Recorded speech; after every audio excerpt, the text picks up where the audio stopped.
Ayan guys, ito yung lupa na ibinebenta. Ang laki po nito ay 2.8 hectares. So ito po ay nyuga na mga guys, at matataas na rin po yung iba. Nakukuprahan na po ito, at yung iba naman po ay medyo mabababa pa pero namumunga na rin. May ilan to lang nakukupra mo dito? Ilang buo? Naano ako dito, na 1,003 sa ngayon. Kasi hindi pa po bumubunga yung iba, pero marami ng pabunga. Mahigit pong 1,000, 1,003 na yung nalalagas dito. Ayan. Mula po yun, yung lugar pong yun, yung ibaba na yun, yung kahuyan na yun, lahat po ng paganito papunta rito. Ito po yung lupa na ibinebenta dito.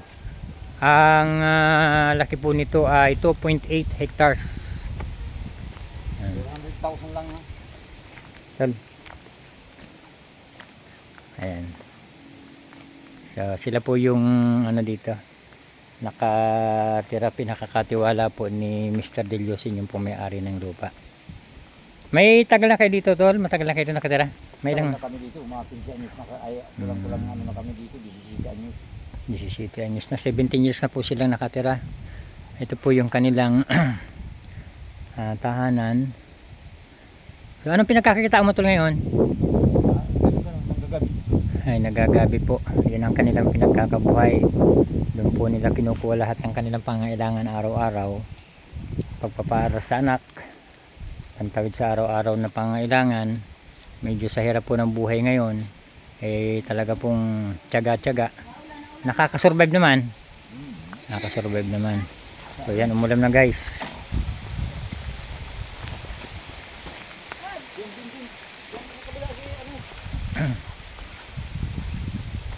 Ito po yung lugar ng lupa.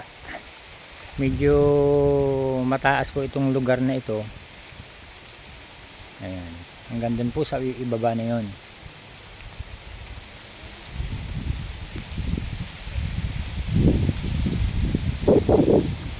Ito na po yung hangganan. Ayan. Mula po dito sa daan na ito.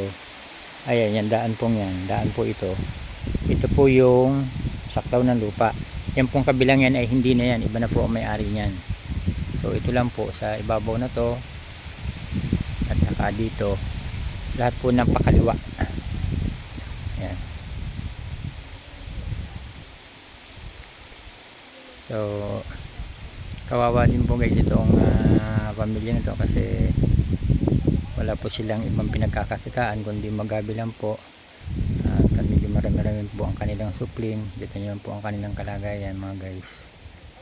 Sana po ay yung pong gustong makatulong o tumulong dito ay matulungan din po natin. Kung meron po mga malalambot na puso dyan na gustong lumingap, tumulong, ay bigay na po ang presyo kung ano po ang makbubuti para sa kanila, ano po magiging tulong para sa kanila. So yun lang guys, maraming salamat po sa inyong patuloy na pagsubaybay sa aking mga video, at sana po isubaybay nyo pa po yung mga susunod kong video at upload. At please pakipollow naman po yung aking channel, ang Kauragon channel.